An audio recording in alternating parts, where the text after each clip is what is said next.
My name is Ilya Tovbis. I'm the Artistic and Managing Director of JxJ, which is a program of the Edlavitch DCJCC and the main presenter of today's conversation and also the virtual screenings that hopefully you all have caught of They Ain't Ready for Me for the last 3 days. I wanted to, right off the bat, thank some of the co-presenters that helped spread the word about today's program. They include Addis Israel's Social Action Committee, and a special shout out to Brad Robin there. And Brad Rothschild, who's with us, the director, will mention a special connection that Brad Rubin has with the film, which is very cool. I also want to thank Barbara Kraft out of Temple Sinai for getting that whole temple, and specifically the Temple Sinai Gun Violence Prevention Group involved. And also a huge thank you to Ryan B. Nickens from the Trayron Center, who I want to talk about at a little bit more length, because if you are interested in some of the issues brought up by this film and want to figure out a way to get more locally involved in some of the community building and some of the anti-gun violence, I highly encourage you to check out the Trayron Center. That's spelled Traron. It's based locally in Southeast DC, and what they do is they help gun violence survivors via arts therapy that's often sort of missing from the typical grieving and coping mechanisms they've been provided. They do incredible work. It's very local. They're tied in with many in the community, and I just couldn't more highly recommend getting involved with them if you're interested, if you're in DC right now and you're interested in getting more involved. So thank you to all of them for helping to co-present. And then I want to more officially welcome and thank our 2 speakers for today. For those of you that have seen the film, probably don't need much of an introduction to Tamar Manasseh, but I'm going to give it anyway. She's the founder and president of Mothers Against Senseless Killings, otherwise known as MASKs, and it's now Mothers/Men Against Senseless Killings, to be more accurate. It was established in 2015 as a way to put eyes on the streets, interrupt violence and crime, and teach children to grow up as friends rather than enemies. And you've seen all their great work through the film, so I'm going to cut it there with her. But I did also want to introduce the director and producer of the film with us, Brad Rothschild, who's an award-winning producer and writer, and has both a creative and business background. He received a master's in international affairs and a master's in business administration, both from Columbia University in New York. And from 95 to 97, he serves as a speechwriter and director of communication for the Mission of Israel to the United States, amongst other things that he's done. So welcome and thank you so much for joining us, Brad and Tamar. Thank you. Hi, guys. All right, and then one last housekeeping note, and then we'll truly kick off. The housekeeping note is, for those of you that have not joined us before for a webinar, there's 2 ways to ask questions, and I'm going to ask that you only use one of them. It's really important. If you use the other way, your question won't necessarily get asked. So there's 2 functions. One you'll see on the bottom of your screen is called Q&A. That's what we want you to use. It has a little bubble on it. You ask your questions in there, type them in, and I promise you we'll try to get to as many of them as we can. The other function is called chat, and it is very likely that if you put it in chat, your question will accidentally get ignored. So please don't use chat, use the Q&A, and then we're mostly going to leave time for questions from the audience, but I'm going to kick it off. This film is obviously quite recent, but a lot of it was filmed in 2018, which with how long days are in 2020 seems forever ago. And I'd love to just get a quick update from Tamar on what's going on with MASK, and anything personally. Are you more strongly considering a political career these days, as was sort of half joked but half not joked about in the film? If you could just sort of catch us up from what we saw in 2018 to today, what's going on with you? That's a lot. You just said a lot. That was a lot of questions real fast. They came real quick. But first things first, politics right now, I'm not sure if I want to ever do that. I mean, I want to make big, huge changes in people's lives, in the lives of everyday people. And I don't think we can do that anymore in American politics. I think that everybody is really too entrenched in their party. And, we're just way too divided on the basis of political parties. And there are still people in the middle that are hurting. And I want to help those people. I mean, I have people here, we're doing an initiative, a nationwide initiative now, where we're going into the Deep South to pass out bags of food and school supplies and everything that people in the poorest states need. And there are people here that don't want to help those people because those are red states. Those are still Black people who are suffering in those red states, who many of them are still actually disenfranchised, who don't even vote at all. They don't even have the right to vote in some places still. But we're going to punish them because they live in a red state. They don't have anything to do with the politics of the people that run that state. They don't. And yet they suffer. They're still being punished for that. And I don't want to be a part of that. I want to make sure that I can help everybody. It doesn't matter where you live or what your political affiliation is. Need is need, and I'm here to help. So I don't know if electoral politics is necessarily for me anymore. Just the landscape of American politics has changed so much in the past few years. I don't know if I want to be hamstrung like that, if I actually want to be cast into that particular cesspool. I don't think so. I don't necessarily want to do that. But since 2018, a lot has happened. It's been an amazing couple of years. On that lot, what you see in the movie is the vacant lot that we're at. There's now a school there. And the kid Jermaine, who you meet in the movie, we actually sent Jermaine to school to become a carpenter, we sent him to construction school. Jermaine came back and led a team of young people from the neighborhood to build a school for other young people in the neighborhood to go to, a trade school. So we built a trade school out of shipping containers. So it's like Tiny House Nation meets education on that corner now. And it's like the first of its kind in Chicago. So I figured we can build pop-up everything else, pop-up stores, pop-up parties, pop-up this, that. Why can't we build pop-up schools? So that's what we did. So when COVID happened, the issue was we built this school for young adults, for teenagers and young adults, because it was a trade school. But it was kind of like Noah building the ark, and it just started to pour down raining because we had this school that we were building that we built. But now younger kids actually needed a classroom to be in, because there are so many people in those neighborhoods, in that neighborhood, who are essential workers, who are, not very well paid essential workers, who still had to go to work every day. That's your Instacart drivers and your Uber Eats people and the people who stock the shelves at the grocery stores and at the drugstores and everything. Those are the people that live in that neighborhood. And their childcare was school. They don't make enough to pay for childcare. So it was either quit your job or leave your kids at home alone. And we didn't want parents to be confronted with a decision like that, making a choice like that. So we opened our trade school and as a elementary school, and now we have kids from pre-K through 12th grade there every day who come there to do e-learning, who come to get a hot meal, who come to still have interaction with their friends and with their peers.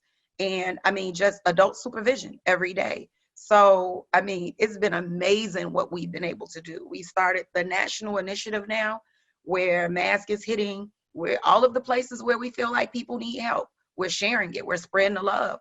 So if you're poor and you need help, we're coming to a city near you. We're coming to a neighborhood near you. That's incredible. That's so good to hear about the school. And Brad, it sounds like you might have a sequel on your hands pretty soon here, yeah.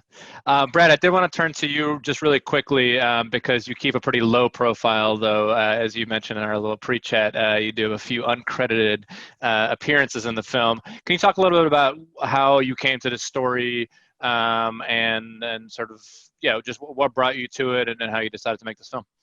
Yeah, so in October 2016, I saw an article in the Jewish Telegraphic Agency, and it was titled, "Black Rabbinical Student Leads an Army of Moms Against Gun Violence in Chicago."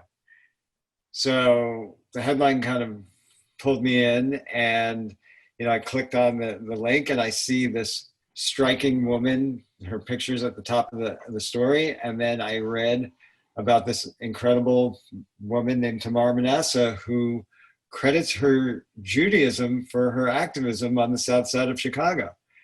And the more I read it, the more I thought, wow, I want to talk to this person, and I want to see if she'd be willing to be the subject of a film. So I reached out to her via her organization's website and on social media, and I didn't hear back from her for a while. And there was a skywriter and a smoke signal and the bat signal. There were a bunch of different ways I tried. And finally, I got an email back from Tamar. I had introduced myself. I said, I'm a filmmaker in New York City, and I think that she would make a great subject for a documentary. And finally, I hear back from her, and she writes, I think my life is about as interesting as watching the paint dry, so I don't think I'm going to participate in your project. And I wrote back and I said, I respectfully disagree with you, and please, please, please consider, at least talk to me. So, it took a couple of months. We went back and forth a few times, and then finally we spoke a couple of times on the phone. And, if you just listen to Tamar's update, you know that Tamar doesn't talk for 5 minutes. Like, we talked for a long time on the phone. And when I hung up, I thought to myself, I think she's even more awesome than I originally thought. And then she reached out to me a few months later over Facebook Messenger, and she said, I'm in Staten Island. If you want to meet me, come down. So I live on the Upper West Side of Manhattan. Staten Island is not exactly close, but it's close enough. And I said, give me 2 hours and I'll be there. So I dropped what I was doing and I drove out to Staten Island, and I sat down with her for a while, and we had a really good conversation.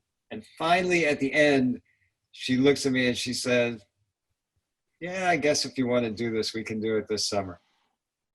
And that was it. That was all I needed. So that was, once she gave me the green light, then we were off and running.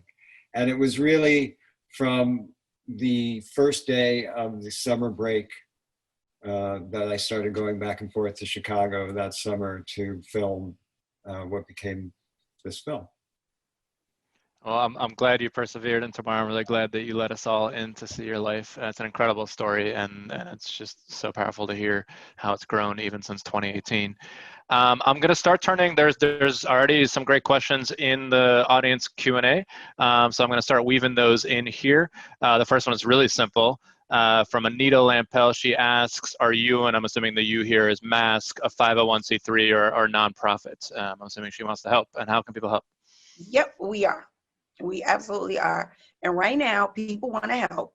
What we're doing now, we're running a national campaign. So what we're trying to do is make sure that people have food for Thanksgiving. The holidays are coming.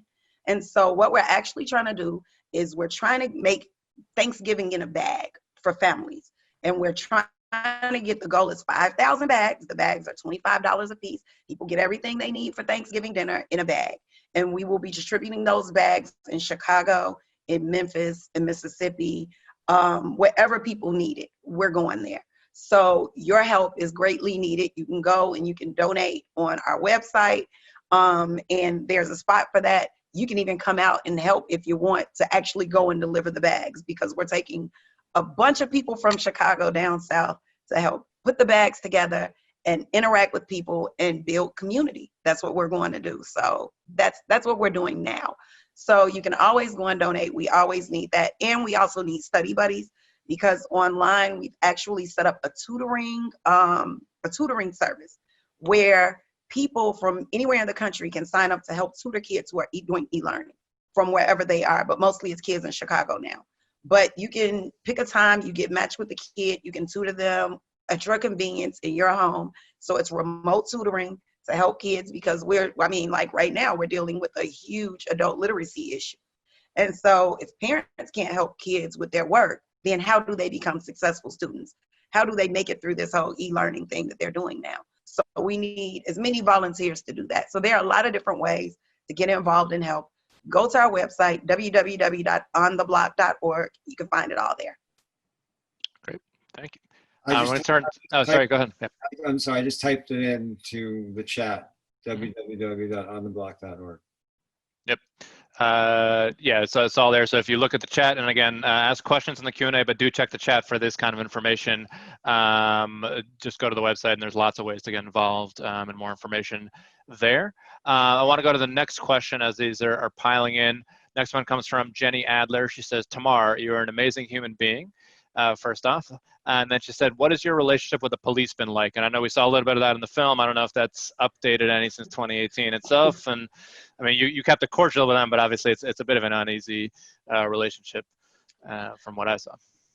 The relationship with the police our relationship is exactly like the relationship that they have pretty much with the rest of America at this point. In the movie, you just saw it just firsthand. But what you're seeing now is everywhere. It's not just on 75th and Stewart. It's kind of everywhere. And I mean, I think like I'm willing to work on it. We've been trying to work on this relationship because I think we both want the best thing for the community. We both want them. We both want safe, happy communities. So we're trying to figure out how to get there. I just think that the police need to first have a decent relationship with the police, with themselves. They need to figure out what's going on internally before they can have a constructive, meaningful relationship with the community that they're supposed to serve. Because there's a lot of dysfunction there. And if you don't fix it there, it's gonna boil over into the street. And all you're gonna see is the chaos that we've been seeing. So in Chicago, we've had looting after looting and riots and everything else. And it's not necessarily just because of George Floyd and because of, you know, police abuse sometimes. It's just because of the dysfunctional relationship within law enforcement in the city. So there are a lot of things that need to be worked out internally before we can actually have some sort of meaningful relationship. So, I mean, I'm prayerful. I'm hoping they'll work through their issues and everybody will get a hug and then we can all be friends. That's what I'm hoping for. But I mean, I'm not necessarily, you know, too positive about that.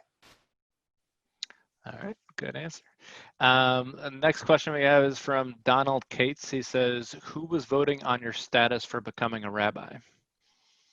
The Israelite Board of Rabbis. They were voting on it, and it's an all-male body.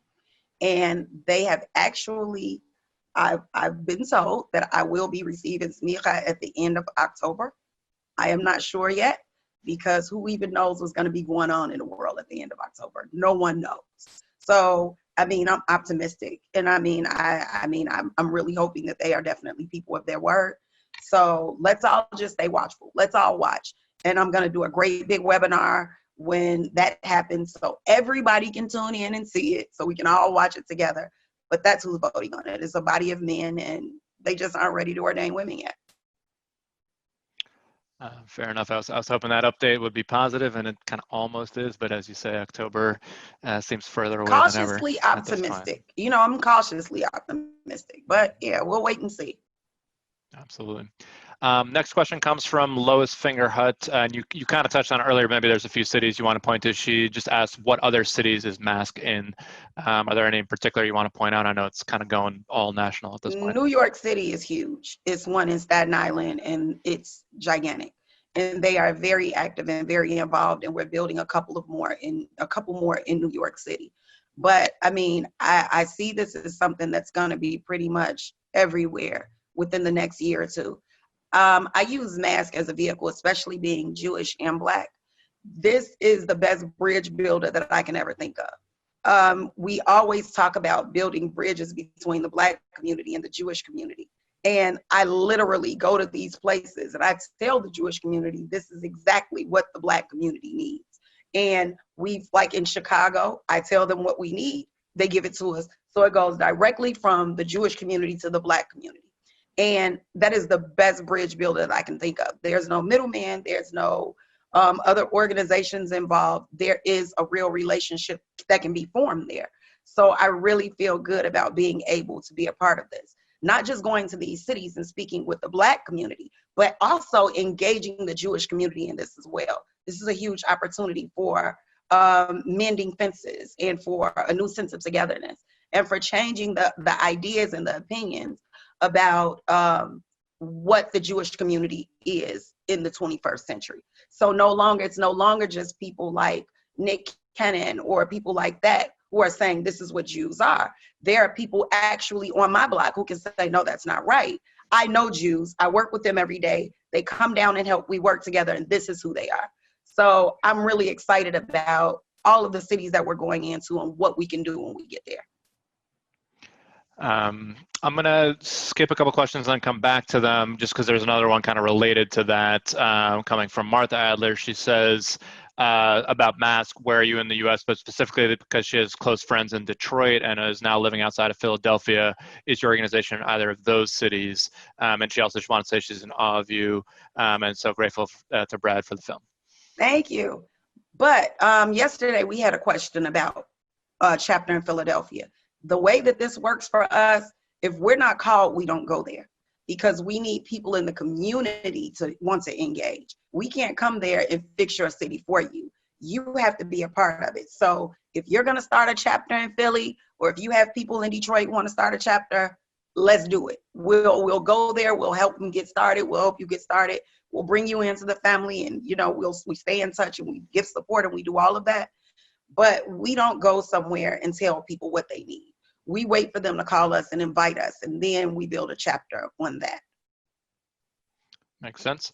Another question about masks. Someone says, Judy Glickman says, where does the funding come from for the fabulous work that you and Mask do?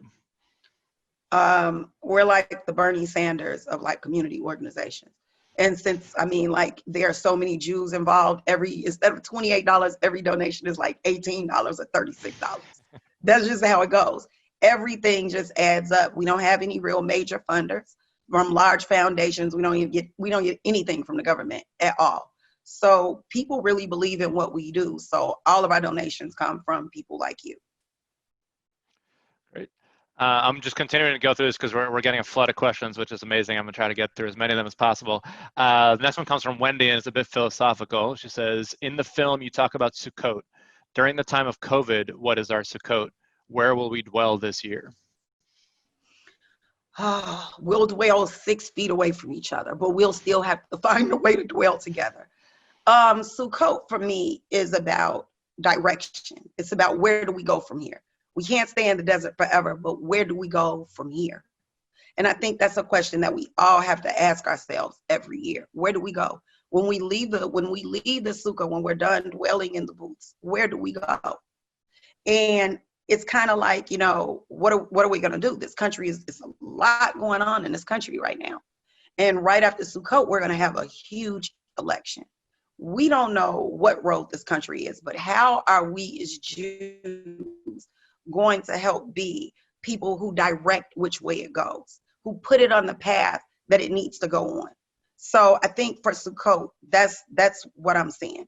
Like, my thing is, we were doing a giveaway on Rosh Hashanah, because the idea was I wanted to go out of one year doing something good for people, and I wanted to go into the next year doing something good, because I wanted to set the tone for my year.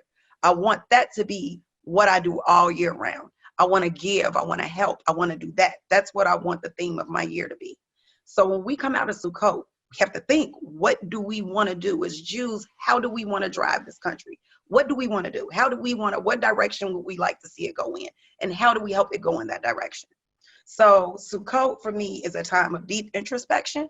And I think it is for most Jews, or at least it should be. So I think that's the question. Where do we go from here? And where do we want to go from here? And how do we get there?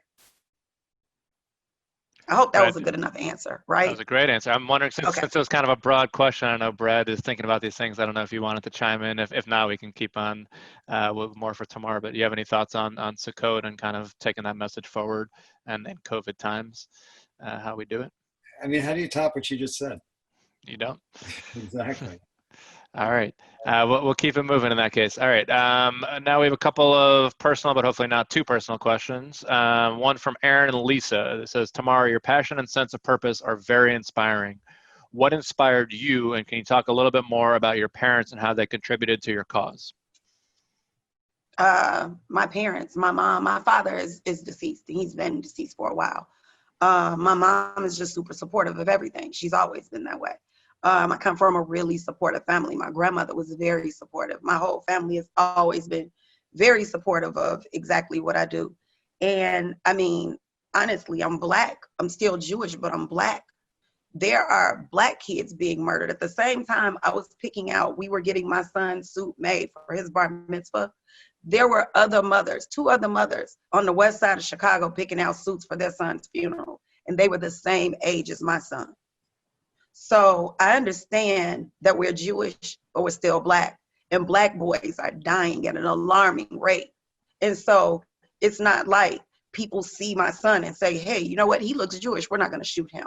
No, because he's still Black. So I had to do what I had to do to protect my kids. And the thing is, I say it all the time, sometimes when you're Black, it's not necessarily something that is so much drilled into us, that it's something that's taught as you're growing up, that there are things you can do to change the world. You can change the world. You have power. You have a voice. And we don't get that as much as we do as Jews. And so being a Jew taught me that something could actually be done about all of this. Being Black taught me that something should be done. But being human and being a mother taught me that something absolutely must be done. So this is me doing that thing, because I felt like if I didn't do something, if I didn't know, I know that it's in my power to do something about this. And if I didn't do something about it, eventually I would be one of the mothers on the front row. And I'm not strong enough for that. I'm not going to lose one of my kids. I'm just not going to do it. So if that means I have to sacrifice my summers, if that means I have to build a school on a corner, if that means I have to drive 1,000,000 miles around this country, I'm going to save my kids, and I'm going to save their friends, their friends' friends, and all of the other kids in my neighborhoods too. I'm going to do the best that I can with that. So my inspiration is keeping my people alive. It's keeping my kids alive. It's keeping our kids alive. And I know that if I don't do what I do, then they die. So that's pretty inspiring to me. That's what wakes me up in the morning, and actually keeps me up at night most of the time. So this kind of goes off of that. We have an anonymous attendee that asks, how's your son, if you're willing to give an update on how he's doing? My son is amazing. I mean, like, I have the best son in the world. I mean, honestly, I don't even really think he's my biological kid, but at this point, whoever his biological parents are will not be getting him back. He's just the best kid. He's a mensch. He's a good guy. He actually teaches at the school. And for most of these kids, he is the most positive male role model that they could ever have. He is the only male role model that many of them have. And he's really great at being that. And I mean, like, he's amazing. I mean, for the work that I've been given to do, God gave me the perfect son to do it. Yeah, so he's great. And he's super handsome, and he's single. So, I mean, I'm sorry, that Jewish mother thing. Mm-hmm. Yeah, I mean, you definitely fall in love with him through the film, so it's great to hear he's doing well. All right, we have a couple of questions that are on overlapping territory, so I'll credit people collectively, and hopefully this covers all of them.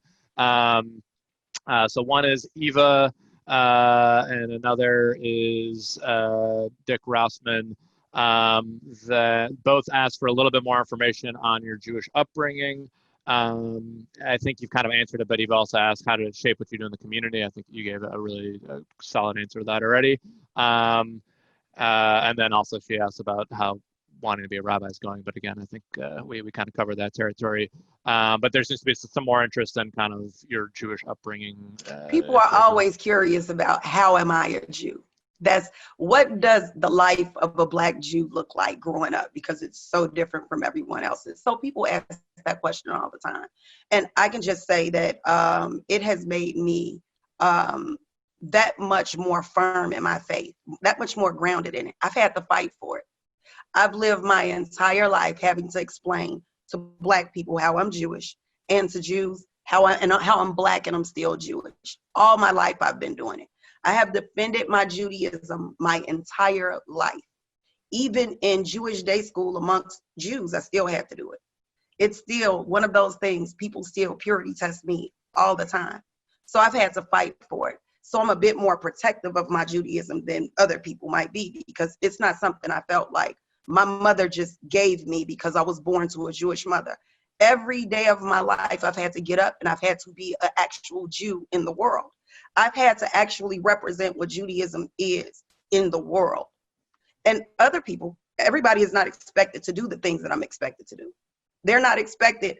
I've never had pork ever in my life. I don't sneak an occasional piece of bacon. I've never had shellfish. I don't know anything about it. I don't have any tattoos.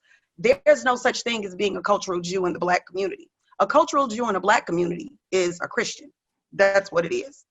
And so the thing is, if I hadn't had the childhood that I had, what sets me apart is the fact that I am a Jew. I do the things I do because I am a Jew, because what are we supposed to be in the world? Aren't I what Jews are actually supposed to be in the world? You don't just get up in the morning and brush your teeth and take a shower and get dressed and you're a Jew. That's not how that goes. If your life looks just like the life of anybody else, you're probably not a real Jew. You have to actually be your Judaism in the world. You have to show it. People have to see it. You have to be this light that we learn that we have to be, or it's nothing but words. So it's kind of like every day I've had to become the embodiment of Judaism. Every day I've had to be more observant than everybody else. I've had to dive in louder. I've had to do all of that because people are always saying, well, I wonder if she's a real Jew. I wonder if she's really Jewish.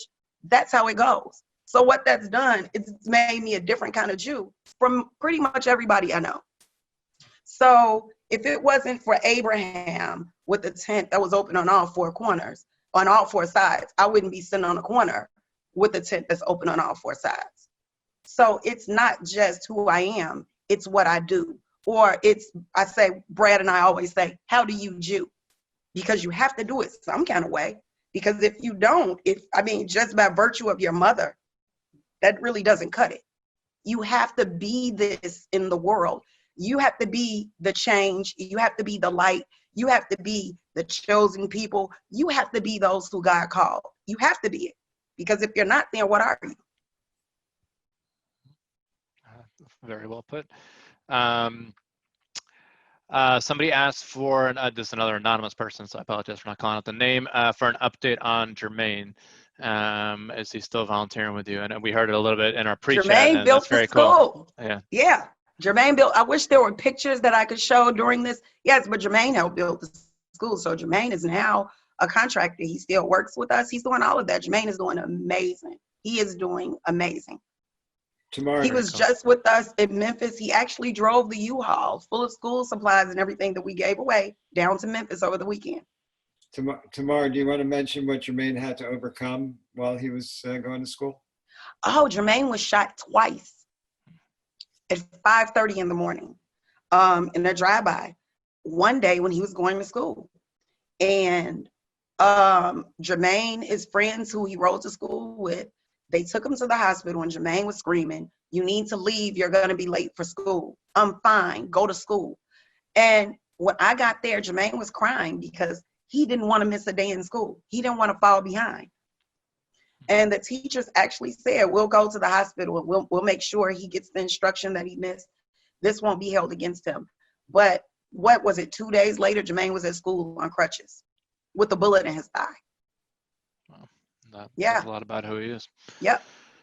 All right, we've got a question from Brad Brooks Rubin, one for each of you. We'll start with a question for Brad. He says, the film beautifully focuses on Tamar Manasseh and the summer just after. But other than NPR in the background at the beginning, there's not much background on gun violence in Chicago, the crazy history of race and racism in Chicago going back 100 plus years, etc. Were you tempted to add more on that, or was it always planned to focus on the events of that summer specifically? And then there'll be another one from Brad for Tamar afterwards. So before I answer, I want to thank Brad Brooks Rubin for helping make this evening possible. He really pushed hard to get the film shown in DC. And more than that, the amazing music that we have in the film is thanks to Brad Brooks Rubin. So Brad wrote something on Facebook a while back about Chicago hip hop artists with social consciences. And I saw it and I was like, well, I'm looking for somebody to do the score for the film just like that. I knew I wanted hip hop music and I knew I wanted somebody from Chicago with a positive message. So I reached out to Brad and I asked him if he had any suggestions. And he gave me a couple of names. And then at the end, he said, oh, and there's this really interesting woman who opened up for Wu-Tang here in DC, and her name is Intelligence. So I looked her up, I listened to her music, and I reached out to her, and she ended up doing the music for the film. And so we have to thank Brad for that, and I have to thank Brad for that. So thank you. But to answer the question, yeah, the background of Chicago and gun violence and racism, it's there. It was never my intention to tell that story, though. I feel like telling Tamar's story tells, in the micro, tells a little bit of that bigger macro story. there's a lot of stuff that I didn't know about Chicago and about its history before I started working on this film. So, Tamar, I have to give credit to because she really taught me a lot about the history of Black migration to Chicago, what neighborhoods people live in, and why there's violence, why there is crime, why there is unemployment, why there's drug abuse. I mean, we see it everywhere, but in Chicago especially, I've never seen such a segregated city in my life. And, you go to the south side of Chicago, with the exception of Hyde Park, you don't see white people living in these neighborhoods. You just don't. And for me, coming from the Upper West Side of Manhattan, where you see everybody, all different people of different nationalities, different races, whatever, it's jarring. It's really, you're taken aback by how segregated the city is.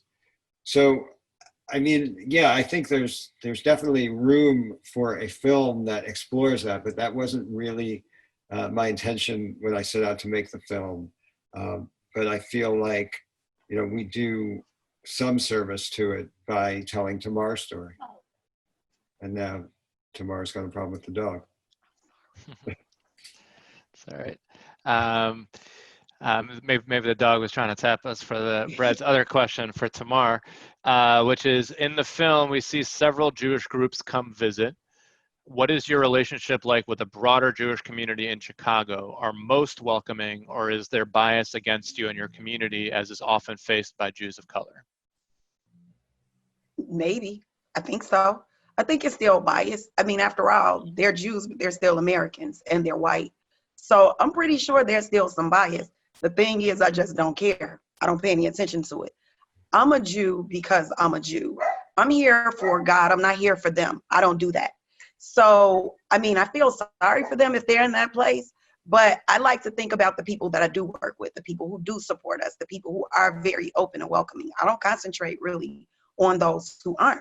The way that I see it, the world is moving fast and they're going to get left behind anyway. So the direction that we're going in, it is a more inclusive Judaism. There are people who want to be included. There's a bigger tent that's happening.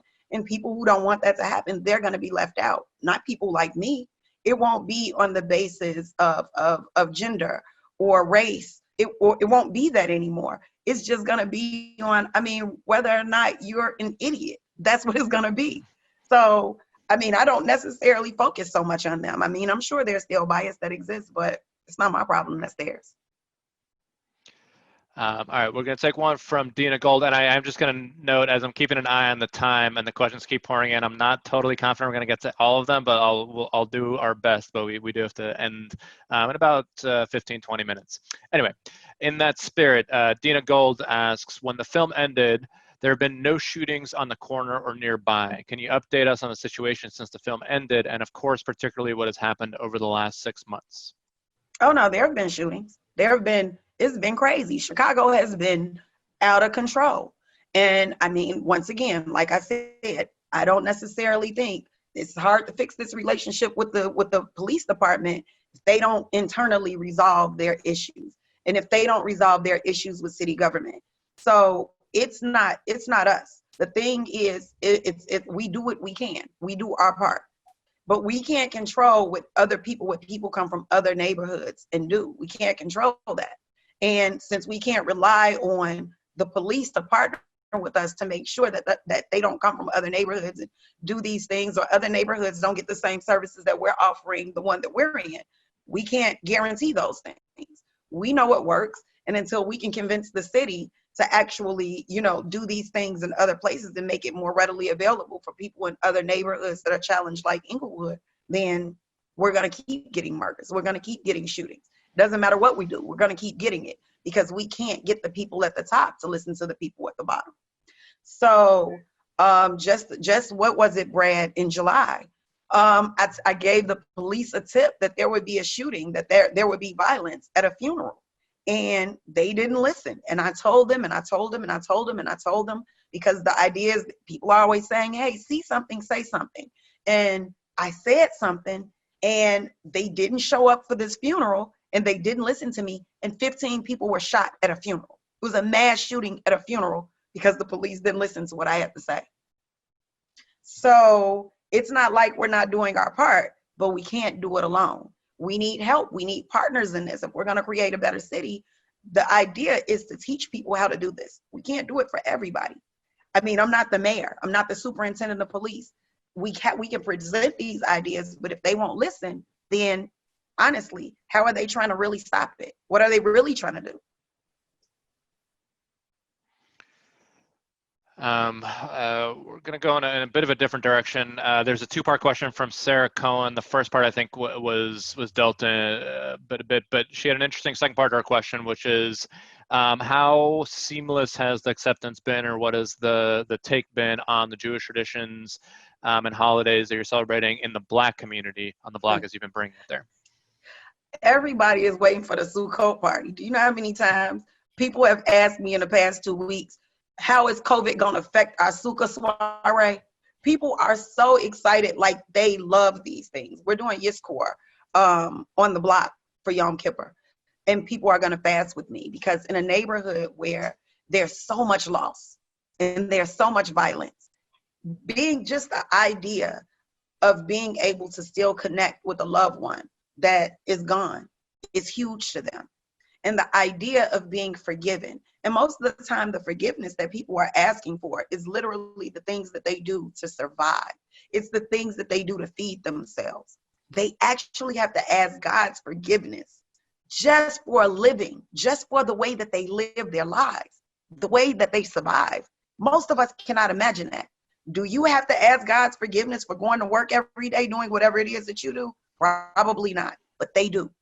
And so just this idea that somehow they aren't outside of the realm of God's mercy. They aren't outside of God's understanding.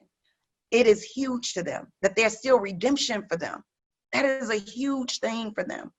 And we have these discussions and we talk about it. And, you know, we talk about, okay, so now that I've been forgiven for that, now what is my year going to be like going forward? What am I going to be? Who am I going to be? And these holidays that we just look at, I mean, as a day when we have to sit in temple all day and sure, we're going to pray and we're going to, you know, look at the Matzor. We're going to do all of these things that we do every year. But for them, it's a very serious thing. It's a very serious thing. It's a very different conversation about spirituality than the one that maybe Christianity or Islam might present to the Black community. It's a very different conversation and a very welcome one. So Black people, my community is incredibly supportive. I mean, we do Chris Mahana Kwanzaa. So the kids like lighting, honestly, they like starting fires more than they like putting things on a tree. Who knew, right? But they enjoy that. We just have to be there to introduce these things. It's not like people are closed off to them, but where would kids on 75th Street learn about Judaism if there are no Jews there? So I have to take it to them. They aren't going to come to my synagogue and say, hey, what's this about? No, I take it to them. And it's not like people don't have a problem with it. But if there are no Jews around, how does anyone learn about Judaism? I just want to add that I don't think there is any better PR for Judaism on the south side of Chicago than Tamar. Because the people on 75th and Stewart associate Judaism with goodness and good deeds. So what we call mitzvot, they feel it, they see it, and Tamar really personifies that for them. So their associations with Judaism are overwhelmingly positive.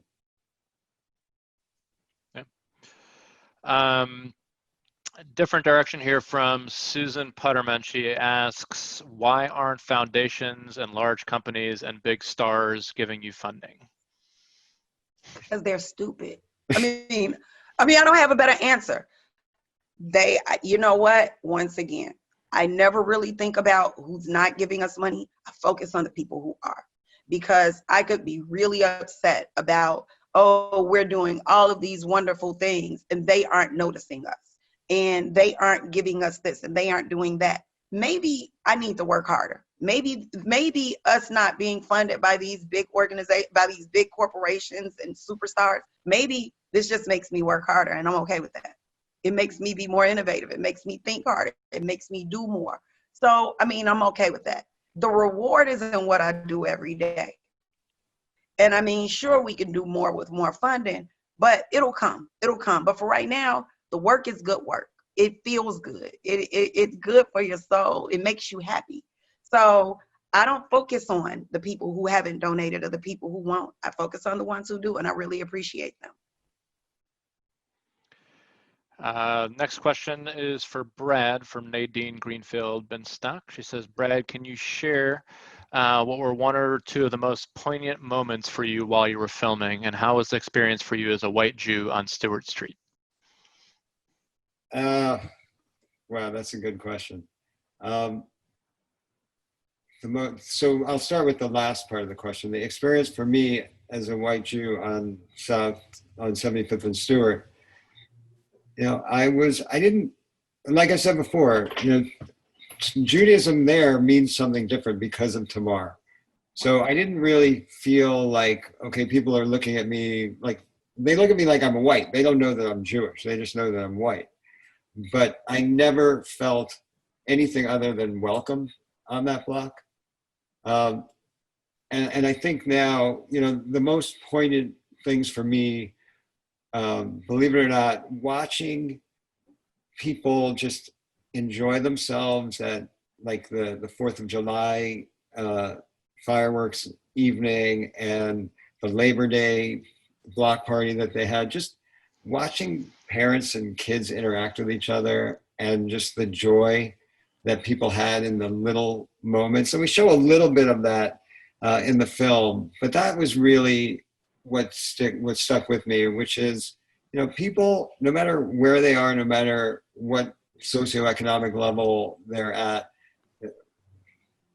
they're the same. Like, we're all the same. We have joys, big and small. We have heartbreak. We have things that bother us. We have things that make us happy. And for me, just being on that block and seeing the joy that people have in just not great conditions, shows me about the resilience of the human spirit. And that really is meaningful. Wonderful. All right, I'm looking at the time here, and I think we have time, unfortunately, for just one more question, even though there are a few more outstanding, but we've covered great ground, and I think this is a good note to kind of go out on. This one comes from Brian Catullus. He says, to Tamara, the way you put your faith into action is inspirational. As you look at how community groups are trying to bring change to the country on a number of issues, what are the most effective ways to build coalitions? Is there anything that worries you about some of the approaches being taken by community groups? Any examples of movements missing opportunities to build broad coalitions? Building coalitions. My thing is, consistency is key. You can't just be a one-trick pony. You can't be a one-issue organization when we have so many. MASC used to be just an anti-violence organization. It's not that anymore because there are so many things that cause the violence. And if you're only addressing one issue, then you're not going to go very far. And sometimes people tend to do that. If the police don't shoot somebody, then you don't have an issue to discuss. If it's not black on black crime, you don't have an issue to discuss. If it's not lesbian or gay or transgender or something like that, you don't have an issue to discuss. It has to be about all of us and everything all the time. And we still haven't gotten to that place. And that's really where we need to get to. Where you can support me on my issues, I can support you on yours, because at the end of the day, they're all ours. They're all the same thing. They all affect us. And so I might not be strong enough to change things on my own, but together we can do it. We can do a lot. So I don't like the labels. I don't like things like that. I think once we drop those things, and it's just like, one big group called People Who Want to Get Stuff Done. Everybody can join it. I think we need something like that. All right, so we have just a couple minutes, and I mostly just want to thank both of you, especially Tamar, for the work you're doing, for the energy you bring to it, and I think Brad is right. I think it goes beyond just Chicago. I mean, I think as a representative of Judaism and what it is and should be, I think we can all take so much pride and an example from what you're doing, and hopefully turn talk into action, which I think to me is such a central message of what you're doing. It's not just about getting on Facebook and liking something. It's really about doing something positive in your community and taking action. So I want to thank you, and Brad, I really want to thank you for amplifying that message and for doing everything you do. I want to kind of leave it with the two of you. If there's any parting thoughts, any additional action to take, I do want to point people to the chat. Where Lois Fingerhut talks a little bit more about our partner at Trey Ron Center and some of the great work they're doing if you want to become more locally involved in DC. But before we get to that, if we can just hear kind of parting words from Brad and Tamar, any advice or thoughts for our audience? I think I would just like to leave people with do something. Do something. Just, I mean, even if it starts small, do something. The biggest things, the things that have the biggest impact start very small. Do something. If there are a million reasons for you to not do it, but there's one that you should, do it. Do it. Do it. Listen to that small, still voice and do it. The world needs more doers. It needs less social media likers and, hearters and thumbs uppers. It needs less of those. It needs more people who create the things that people heart and thumb up and like. Get off social media and get out into the world. If you can't find something to do, contact me and I'll find something for you. Just to amplify what Tamar is saying, I think that one of the central messages of the film, at least that I want to get across, is the power of one person to make change. One person. Everybody who watches the film, everybody who hears about Tamar can see this and say, I can do something too. It doesn't have to be this. There's not everybody can do this, but everybody can do something, and everybody should do something. Yeah. Wonderful. Well, thank you both again so much. Thank you, everyone that's joined us and asked questions and stayed with us. And please do take the message to heart and have the spirit of Sukkot from earlier on really pervade through the year. Do something in your community. Thank you again to Brad and Tamar, and have a great evening. Thank you. Shana Tova.